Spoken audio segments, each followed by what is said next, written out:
Alright, guys, welcome back to the Literally Nothing But Everything podcast with your host, the one and only Mike Rispoli. So, first things first, I'm going to start off with a quick little update from last week's episode. I have a few things going on in my pipeline for jobs, so I'll keep you guys posted on that because I have a few interviews scheduled, but also, I actually did not receive a text from Boston Girl. So I actually don't think that she listened to last week's episode, but I mean, what the fuck did I expect? I mean, we live in different states, so why would she go out of her way to text me as one of her potential prospects? However, that's not to say that you can't not be friends with somebody, because who's to say that you can't have too many fucking friends in the world? But you know, I think because I'm a triplet and I have two sisters, I've actually learned to legit just be friends with somebody who's a woman without them thinking I'm just trying to hook up with them.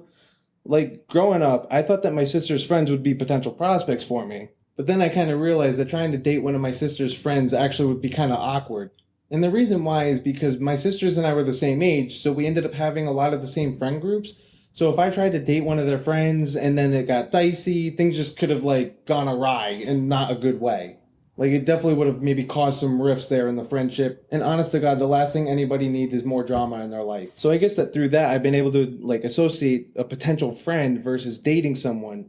But it's a shame because I can't seem to utilize this skill when it comes to somebody who I actually want to date, despite whatever red flags that I see. As long as I'm interested and I see a red flag, I treat that shit like after-hour work emails. Just ignore. But you know what? Like, she could very well just be waiting to see if I text her. So maybe I'll do that and I'll get back to you. But how were all of your weekends? Did you have a good St. Patrick's Day? I gotta be honest, I totally forgot that it was St. Patrick's Day. I actually didn't even end up, like, working at the bar because I wasn't asked to. So I don't even know if the bar was that busy. But hey, I wasn't called into work, so I wasn't gonna fucking ask. Oh, man. I actually didn't even go out because, I mean, guys, I don't drink. So, like, why would I go out? Why am I going to go out to drink just so I have to wait in a massive ass line just to order my club soda? Oh, well, it's about going out and being with your friends. Yeah, just for me to end up being everybody's Uber and then they puke in my car. And plus, like, honestly, St. Patrick's Day is nuts. And it was on a Sunday. Like, who the fuck wants to deal with a hangover that Monday morning? But anyways, I ended up having a very interesting start to my weekend. Friday afternoon, my mom calls me up and she goes, "Hey, one of your dad's friends said that he was going to bring a client to a UConn game tonight, but if the client bags out, then your dad gets first dibs at the ticket." And considering that my dad is a UConn alum, he's also a massive UConn fan, and also UConn this year has been killing it, and they might be one of the early favorites in the NCAA tournament. So how is he going to pass up that offer, right? So my mom calls me up and she says, "Hey, since dad might not be home tonight, did you want to go out to dinner with me?" I'm like, "Yeah, you know what? Let's do it." I mean, as you get older, I feel like you should really take the opportunity to do things with your parents. And you shouldn't just totally forget about them. Because, I mean, I lost my grandparents, and after I lost them, I realized that the only thing that I wish I had more of was time with them. So you should never take the time that you have with any of your loved ones for granted.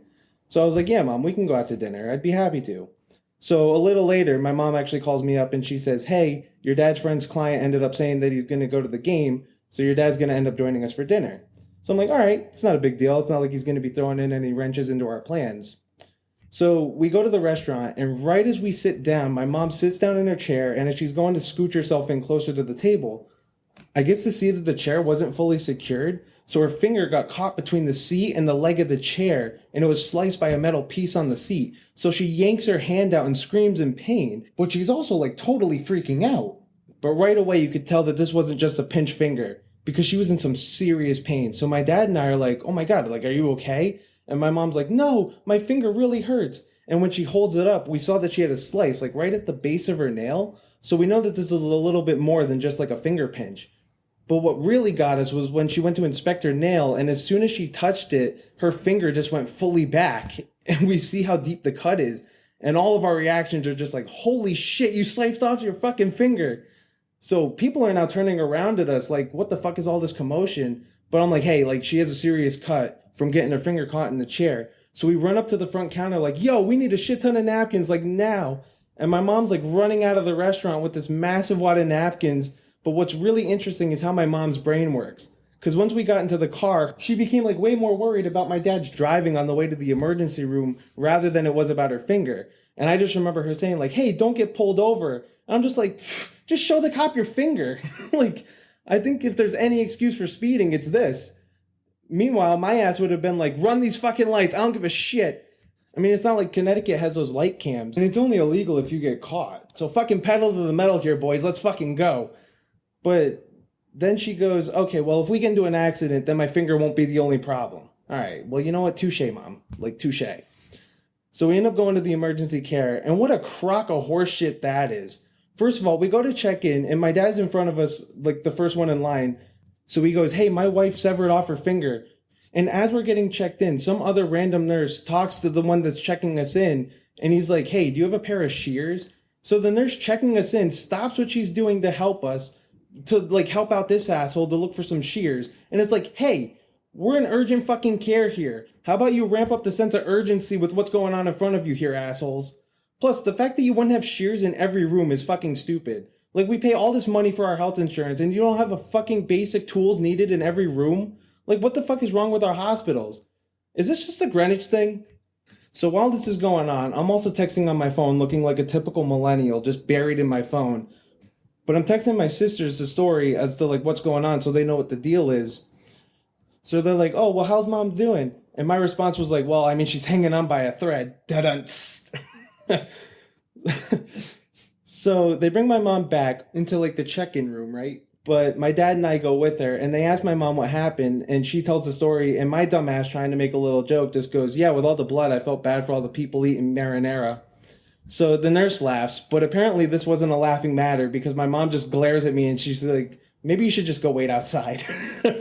But but I'm like, all right, fuck. Whoever said laughter was the best medicine, like, clearly lied. So I quickly just shut the fuck up after that. But then they asked my mom if she wanted to get HIV tested. And we're like, what the fuck does that have to do with the situation? And they go, oh, it's just protocol to ask anyone over the age of 13. I'm like, holy shit. What the fuck is wrong with our youth if they're out here having sex at 13? Like, that just threw me for a massive loop. Like, what the fuck are 13-year-olds doing where they need to get HIV tested? Y'all really need Jesus in the most literal sense possible. But then they start asking my mom all like the domestic violence questions, like, do you feel safe at home? Do you feel anyone in the room with you will put you in danger? Is there anyone in your life right now who's threatening to hurt you? And all that stuff. And I understand that those are all basic questions. And God knows what goes on behind closed doors considering my mom's injury.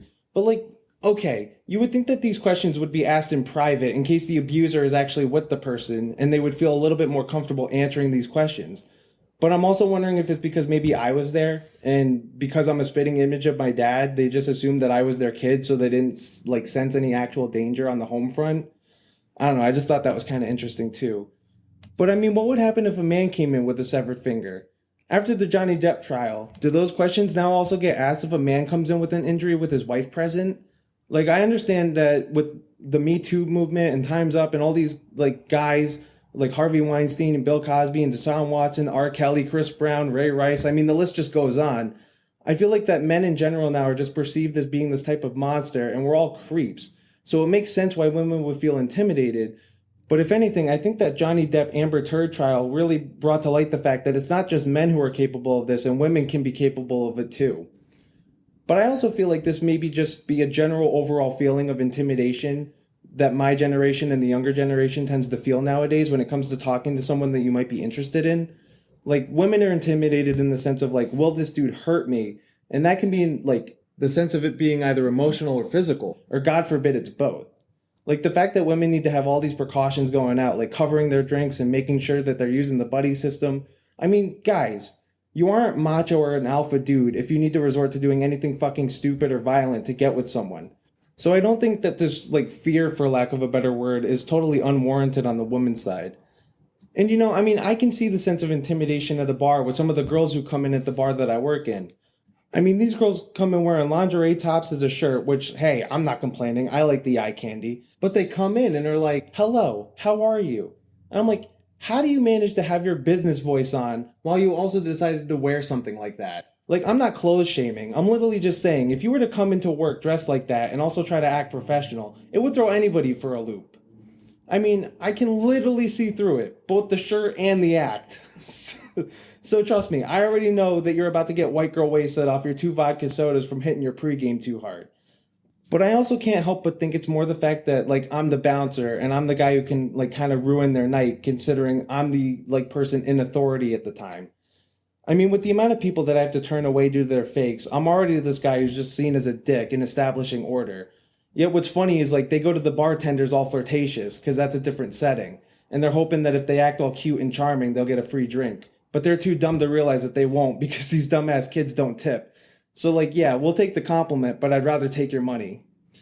But it's interesting because when I was in Boston, I had no issue talking to that girl at the bar. And I wonder if it's because I wasn't working as a bouncer. So the girl saw me more as like a normal patron, which maybe made things a little bit more comfortable for her. Like, I think women in general need to warm up to you and feel comfortable a bit before you try to jump in and showcase off some of your like riz that you guys want to showcase. However, with all of this said, besides the fact that a woman might have a dick nowadays, given the perception that men have with like the danger that a man might present, it makes it hard for us to want to approach you. Oh my God. Like when I was in the hospital, there was this gorgeous nurse who helped attend my mom. Oh yeah, by the way, we also found out that my mom broke her finger. So even though her finger was cut halfway through, the reason why I went back is because of her broken finger. So luckily she didn't actually like fully cut off her finger. The only reason it went back is just because it was broken. But she did have a really nasty cut. But she will be okay. Thanks for asking. So they stitched her up, they threw on a cast. But this smoke show of a nurse walked out into the waiting room of where I was because my parents didn't think that it would necessarily take that long. So they were like, hey, why don't you just wait here? And my dad said that he would go into the room with my mom. And I really wish that I had said something. But like she's at work. So I don't want to be that douchebag who's just trying to talk to this poor woman while she's working. And you know, it was actually kind of funny because my sister was actually texting me because I ended up waiting in the freaking waiting room for about 4 hours. And my sister, being the nice person that she is, was texting me asking if she wanted to come pick me up and bring me back home because she knew that I hadn't eaten anything and I'd been waiting for a while. So she offered to come pick me up from the hospital just to bring me home. But my dumb ass was like, nah, you know what, low-key, I kind of want to see if this nurse walks by again so I can maybe come up with something to talk to her about. Because she was honestly really cute. I mean, I don't know what the fuck it is about scrubs, but they make girls' asses look fan-fucking-tastic. But in all honesty, what really got me was the dark hair and blue eyes. I'm a sucker for that shit. But another reason is just because I didn't want my sister just to come down just for the sake of my mom also coming out at the same time and my sister would have had to waste a trip. But I said no, and then I ended up talking to the lady at the front desk, and she was like, oh, if you wanted to, you could have gone back and like checked in on your mom. I was like, oh, I didn't know if I was allowed back there. So I ended up going back into the room where my mom was, and who walks in to give my mom her post-op instructions but the fucking hot-ass nurse? And legit, for that reason alone, I was wishing that I was the one getting the stitches. Because then that would have actually given me an excuse to actually have a reason to talk to her. So I just tried to crack a general joke. And I'm like, hey, Mom, too bad you busted your index finger and not your middle one, because that could have come in handy when you're driving. And the nurse kind of giggled. Hey, what can I say? I'm charming. But I didn't have another opening, and I kind of missed my chance. So, like my mom, I left without a full set of digits. And I could be totally wrong about this, but guys, if you can just learn to not be objectifying right out the gate to get a girl's attention, then maybe women wouldn't be nearly as intimidated by us. A buddy of mine in Rhode Island actually told me that he had a foolproof way of just trying to talk to a girl, and what he would do is he would just ask like what she's drinking to get a conversation going. Now, whatever you do not make the mistake of asking how her drink is. Because then she's going to be like, why? What'd you put in it? And get all fucking creeped out, you doofus. But this trick worked because everyone has their go-to drink. And they're all proud of that. And it's an easy conversation. Like, oh, I'm drinking this. What are you drinking? Oh, what brand do you like? It's super simple and it's super easy. Plus, even as simple as this is, it's at least a way to kind of get your foot in the door when it comes to talking to a girl. But then you'll automatically like kind of know if she's interested or not, because if she's not giving you anything or acting too excited while you're trying to talk to her, then you know that she's not interested. But also, if you do talk, you actually kind of get to know the person a bit and right off the bat know if things could potentially progress. Then as it progresses, you can kind of like gain that certain level of comfort and then you can start saying the obvious. Like when I went into Boston after talking with that girl for a bit, and as the conversation progressed, I was like, hey, do you want to get a drink? So we go up to the bar and the bartender came over to us like right away. So then I used that as my opening and I was like, hey, the benefits of being a cute girl because they get fast service. And you know what? That's a fact. Like bartenders do tend to serve the attractive ones first. Sorry, uggos. But I think the fact that I worked in the compliment a little bit later on is what made it a little less intimidating because then she didn't automatically think I was only talking to her for one reason and one reason alone. And yes, I know that this is also the appeal of dating apps. oh, well, we can kind of talk on a dating app and we can kind of get a feel for each other. Okay, but the problem with dating apps is there's always another swipe and you aren't the sole focus in that moment. So there's always that anxiety. Oh, well, in a bar, there's also other people to talk to. Okay, and if the person that you're talking to starts ignoring you and goes over to some other person, then you think that that person's an asshole. Because, like, where's the essence of courtesy in that? So why is it okay to do it on a dating app? How about on dating apps we stop ghosting and do the noble thing and just say, hey, I'm sorry, I'm just not interested? And it's funny because when I was bouncing, all those same girls who would act professional, once they realized that I wasn't this totally serious dude and I wasn't just some guy trying to get in their pants, some of them would actually have conversations with me and talk to me. And one day there was this really cute girl who came in and she was sitting down at a table that was like close to where I sat at the front door. And all of her friends just got up and left. So, me being me, I was like, well, what the fuck did you say? And she said, oh, they just wanted to go to a different bar and I wasn't really feeling it. And I was like, well, I mean, I'm not going anywhere if you want to hang out for a bit. So she pulls up a chair and we start talking. And she tells me how she's a Giants fan and she wants to get into athletic training, where she's going to school and all this stuff. So at the end of the night, I end up getting her number. And again, like, this is a girl who, just besides being a total dime, I actually thought that she had a few things going on for her. So I was interested and I kept trying to make plans with her, but then she just kind of kept giving me the runaround and I got over it. Because number one, I'm a little too old to be playing that game. And number two, I just don't want to fucking deal with it. Like, if you aren't interested, just tell me. Like, I'm not just going to be there for when you realize that you won't find somebody better. Because quite frankly, who's better than me? Well, clearly a lot of people, because I referred to my sex life as the camel, because I go through long dry spells. But one of her friends, like a month or so later, was in the bar. And it's funny because I actually denied this girl entry one day and she got so mad at me, which to her credit was a little bit of my fault. Like, I could have sworn that she gave me a fake because of the photo on her license and it just did not look like her to me. And I was like, this is definitely not you. And I also asked a couple people around me too if I was crazy. Like, this does not look like this girl, right? And they confirmed my suspicions. But where I messed up was when she asked me, why don't you think that looks like me in the photo? And I'm like, well, your face is a little bit more round in shape than what I'm seeing. And this is the honest to God truth. Because I even told her, whoever did this fake royally fucked up because you're much prettier than the chick in this photo. And I actually think I would have taken that as a compliment because then at least I'm saying, because even if the photo was you, then at least I'm saying, hey, like, you're actually like a lot prettier in person. Ooh, wait, actually, you know what? Like, now that I said that out loud, I'm actually realizing why that would be considered an insult. Oh man, I am royally an idiot. But it actually ended up being her. And by me saying her face was round, she thought that I was saying that her face looked fat when that wasn't even the case at all. Like, some people just have rounder fucking heads. I don't know. But yeah, I mean, I'm not perfect. My mouth will get me in trouble sometimes. But anyway, so the friend comes up to me and she says, hey, I know you've been talking to so and so. How's it been going? And I told her the deal and she was like, oh yeah, she was in a toxic relationship and I just don't think that she's really ready to jump back into the dating scene. I mean, it really wasn't a good relationship and I don't really know what her problem is, but she's just trying to figure things out. And then we ended up on a convo of like toxic relationships. And I said that as shitty as they are, like, in hindsight, and despite what you might feel about the situation, like, post relationship, I actually think everybody kind of needs one of those relationships. Like, in a toxic relationship, one person is always the giver and the other is the taker.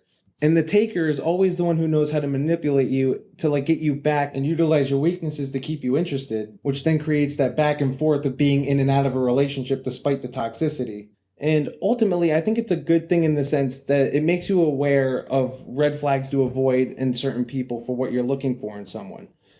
But I also think that it allows somebody to learn and grow as a person. Like, if you were the giver or if you're the pushover, then when it comes to your next relationship, you learn to not be such a people pleaser and become not so dependent on the relationship. Like, you're your own person with your wants and needs, and that's just as important. And if you're strictly the taker, then you need to learn how to be a little bit more selfless and adhering to what your partner needs.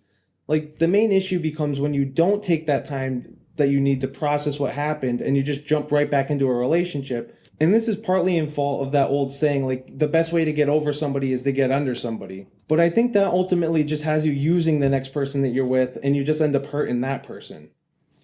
However, I also think that this stems from how we learn how to date. Like, you go out and you try to hook up, and then based on that, that's when you decide if you want to get to know the person because, like, what? The sex was good? And then even if you can't stand the person, the relationship is just built on the sex from the start. And that's ultimately the thing that's keeping it worthwhile. Because you confuse the idea between love and lust, and then we wonder why things don't work out in the end. But this could also just be the fact that I'm like maturing and I'm also looking for different things now. Like, I could be wrong, but at my age, at least for me, like trying to find somebody by sleeping around just kind of got old. And you just try to look for something a little bit more genuine that doesn't just become another number on your list. Like, I don't know, guys. I'm 28 years old. I'm not necessarily just looking for somebody that's only going to be a hookup. And I certainly have kind of come to the realization that relationships truly cannot be based on sex. I mean, I've had my own relationship issue where I was in a toxic relationship where we kind of got into bed like right away. And I never really truly got to know the person, but the sex was the only thing that was kind of keeping things together. I mean, this girl like dumped me out of nowhere. And then all of a sudden, like 3 months later, was crying to like get me back because I actually like, I mean, I don't think I did anything necessarily wrong in that relationship, because if I did, why would she want me back? But she knew all of the things that would kind of like gear me towards getting to wanting her back. So I ended up caving. We got back together, and then she pulled the same fucking shit like 6 months after. And honest to God, the relationship, even the second time around, wasn't even that good, because then I was always on edge of like, oh, are you going to do this again? So then it put like all this pressure on me where I was like, well, like I feel like now I have to be on like my best behavior so then you don't do this again. So then it was like a little overbearing, which is my fault. But at the same point, there was also this kind of like fuck you mentality behind it where like there were certain things that I definitely could have done better, but I didn't out of spite. But if I had truly gotten to know her, in all honesty, I probably wouldn't have like really gotten together with her from the beginning, just given like our personality differences. But I didn't get to know her personality because I was already too involved with the sexual aspect, and that was the only thing keeping it together. So, like, fair warning, do not just use sex as the primary example for what you're looking for in a relationship. Truly try and get to know the person. I mean, yeah, I know that I've said in a past episode, like, you want to test drive the car before you buy it, but, like, everybody kind of knows the car that they want before they test drive it. Like, you kind of search for what you're looking for before you actually make the purchase. So, yeah, get to know somebody, establish that foundation, and then utilize the sexual aspect. Because, yes, even though, like, one-night stands might be fun or whatever, the best relationships are, like, I don't know, the most, like, I don't know if the word is comfortable. Actually, you know what? I think the word is fulfilled. Like, you feel the most fulfilled in a sexual aspect with somebody. And at least with my experience, like, the best sex actually comes from somebody that you already truly care about. Like, if you have that emotional connection, that's what makes it special. Like, it's really funny because sex in general is such a powerful thing. And I think we kind of all take that for granted to a certain degree. But, like, I think it can kind of make you a little bit blind into thinking that you love somebody, even though you really don't. Because if somebody's personality, if you're not meshing, sex won't mend a broken relationship. Sex is only going to enhance a good relationship. But alright, guys, I've talked for about 20 minutes now, so I'll leave you on that. Oh, but you didn't talk about the Oscars and give us an update on that. Well, here's what I have to say about the Oscars. All the movies that I thought would win shit did, and according to whatever I've seen, Jimmy Kimmel just needs to stop hosting. So, alright, hopefully you guys liked what you heard. If you did, share this with a friend, write me up a review, give me that 5-star rating, and if you want to write in, send me an email at lnbemedia@gmail.com. Alright guys, I'll catch up with you next week.